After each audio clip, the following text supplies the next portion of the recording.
வணக்க நண்பர்களே. பெற்றவங்களுக்கு சோறு போடாதவன் மற்றவங்களுக்கு சோறு போட்டானா ஒருத்தன். அந்த பாவத்துக்கு பரிகாரம் தேடி பழனி கோவிலுக்கு பாத யாத்திரை போனானா அவன்.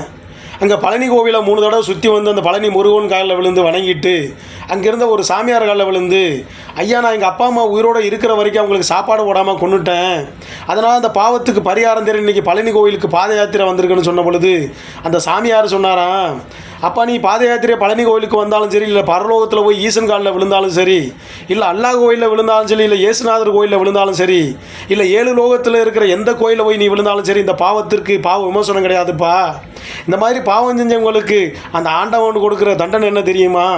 700 ஆண்டுகள் நீங்கள் வந்து மலக்கழிவில் புழுகா வாழ வேண்டிய வரும். அப்போ தான் இந்த பாவத்துக்கு பாவ விமோசனம் கிடைக்குப்பான்னு அந்த சாமியார் சொன்னாரா.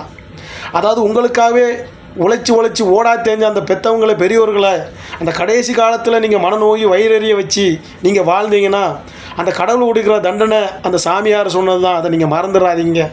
அதனால் உங்களுக்காக உழைச்சி ரத்தத்தை சிந்தி கண்ணீரை வேர்வையாக்கி உங்களுக்காகவே சொத்து சுகங்களை சேர்த்து வச்சு கைகால் சுகத்தோடு உங்களை வளர்த்து ஆளாக்கிய அந்த பெரியவங்களை நீங்கள் கடைசி காலத்தில் வயிறு குளிர மனம் குளிர நீங்கள் வாழ வைத்தா அந்த கடவுள் உங்கள் குடும்பத்தையும் உங்களுடைய வாழையடி சந்ததியும் ஆலமரம் போல் தலைத்து ஓங்கவை செய்து உங்களை வாழ வைப்பான்றதை மறந்துடாதீங்க.